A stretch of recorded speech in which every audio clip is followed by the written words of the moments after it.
Você já rodou uma consulta SQL que era demorada e ficou rápida sem você ter mexido nada nela? Bom, hoje eu vou te falar sobre otimização de SQL. Se você não conhece o canal, já se inscreve. Eu sou engenheira de software, falo algumas dicas sobre inteligência artificial, back-end, banco de dados, programação também. Se você já pesquisou alguma coisa sobre como otimizar o seu SQL, provavelmente você já ouviu falar sobre índices. Eu gosto de usar muito o exemplo do dicionário, porque quando você quer procurar uma palavra, você está procurando uma palavra específica, você não precisa ler o dicionário todo. Então, com índice, você consegue fazer isso. Você quer procurar alguma coisa específica no seu banco de dados, você não precisa ler uma tabela inteira. Você vai direto naquela coluna que você sabe que é única, então acaba encontrando de forma mais rápida. Então, quando que é necessário usar o índice e saber qual coluna que você vai buscar, né? Geralmente, você vai buscar uma coluna que repete nos seus filtros, né? Então, quando você faz o SQL, você usa o where, o end, para você conseguir filtrar os dados, as colunas que você quer. Então, quando ela tá muito nisso, geralmente sim, você pode usar. E também, a gente vai usar geralmente em colunas que são únicas, né? Então, colunas que não ficam se repetindo toda hora. E isso faz com que o seu SQL fique melhor. É claro que também na questão dos índices, a gente tem os índices, né? A gente pode criar um índice ou a gente pode criar um índice composto, que é composto de várias colunas. E quando você tem geralmente algumas, por exemplo, 3 colunas que são específicas, geralmente únicas, você usa muito, né, nos filtros e tudo mais, ele vê a sequência. Então, por exemplo, se você está procurando o ID do usuário, você está procurando se ele está ativo e, por exemplo, você está procurando um e-mail específico, por exemplo, ele vai seguir cada coluna certinho. Então, por exemplo, se você for usar numa outra condição de uma consulta, usando somente o e-mail, que é o último dessa fila, ele não vai reconhecer o índice. Então, o índice, você precisa usar o ID do usuário, se ele está ativo, e o e-mail dele, por exemplo. Não precisa necessariamente usar esses 3. Você pode usar o primeiro e o segundo que ele vai puxar. Agora, se você usar do segundo para trás, ele não vai reconhecer o índice. Então, assim, tem essa questão também. Claro que o índice composto é muito bom para quando você vai usar várias colunas de uma vez em um filtro. Então, só que você sempre tem que lembrar dessa sequência. E também não é muito bom você criar vários índices, porque imagina que você está querendo procurar uma coisa em específico. Se você ficar criando muitas e muitas e muitos índices, vai tentar pegar um índice, depois vai pegar o outro, vai pegar o outro. Então é quase que fazer um full table, né? Que é pegar, ler toda a tabela. Não é muito bom você criar muitos índices, acaba atrapalhando um pouco.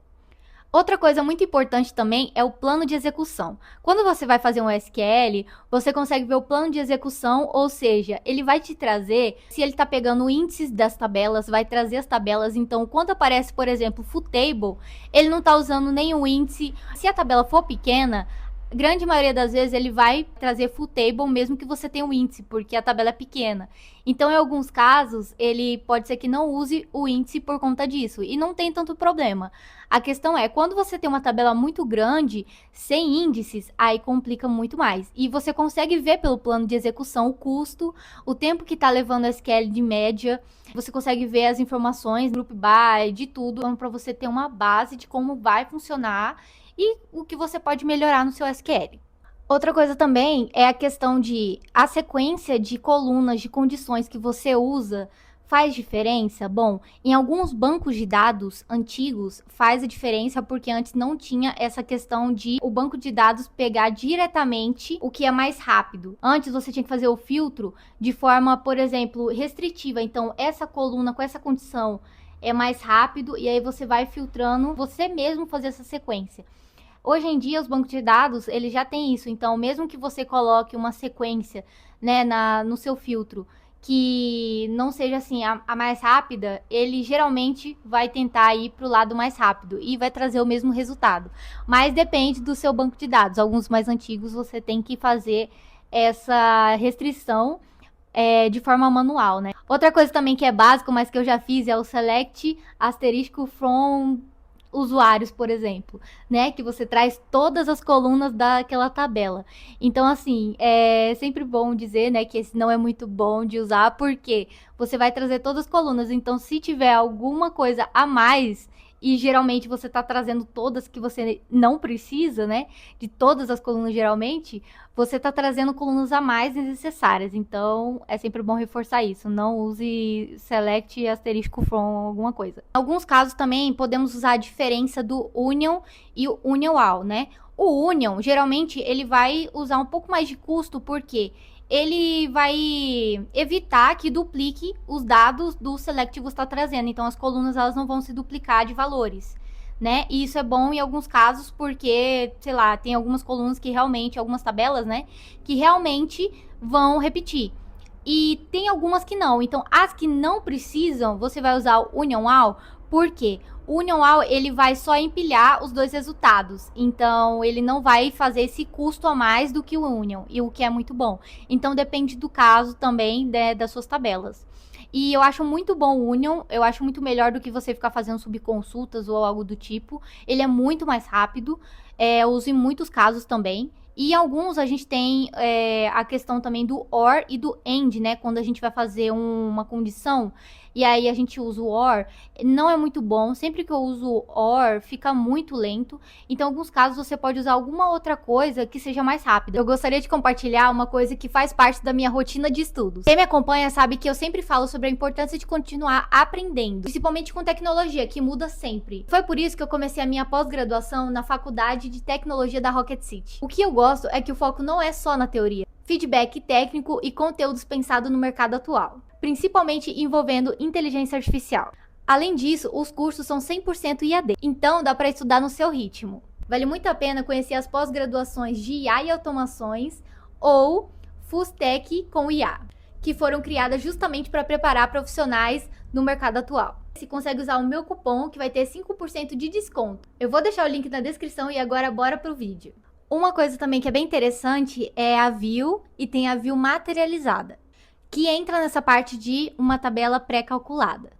Uma view normal, ela não guarda dado nenhum, então toda vez que você acessa essa view, ela vai fazer a consulta de novo, ou seja, ela vai executar aquele SQL do zero. Ela existe só para organizar, esconder a complexidade de uma consulta grande por trás de um nome simples. Ela não te dá nenhum ganho de performance. Então, se a consulta por trás é lenta, a view também vai ser lenta. Já a view materializada é bem diferente. Ela guarda o resultado de verdade, fisicamente, como se fosse uma tabela. Você roda a consulta uma vez e o resultado ele fica ali. E toda vez que alguém acessa aquela view, vai estar lendo o resultado já pronto. Então, ela não precisa recalcular nada. Tá, mas qual a desvantagem da view materializada? É que o dado ele não fica guardado em tempo real. Ela fica presa no momento em que foi executada, então ela fica desatualizada. É muito bom usar para relatórios, por exemplo. Então, se alguém inserir ou mudar algum valor naquela tabela original, a navio não vai refletir esse resultado. Além disso, tem custo de armazenamento, porque, como eu disse, ela guarda aquela informação como se fosse uma tabela. Então, temos também o custo de manutenção. Por exemplo, para você manter aquela view atualizada, geralmente vai rodar algum job por trás. E também tem uma janela de inconsistência. Então, pode ser que a pessoa tá vendo um resultado, mas por trás ali tá tendo aquela execução, né, de atualizar a view, mas tem aquele tempo, né, o delay de estar atualizando.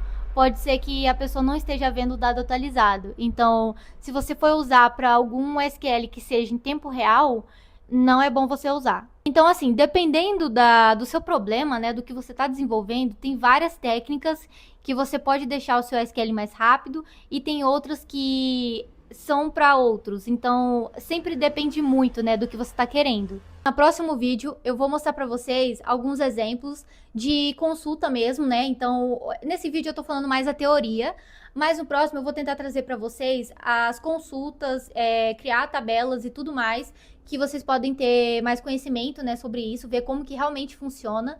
Então é isso, galera. Até o próximo vídeo.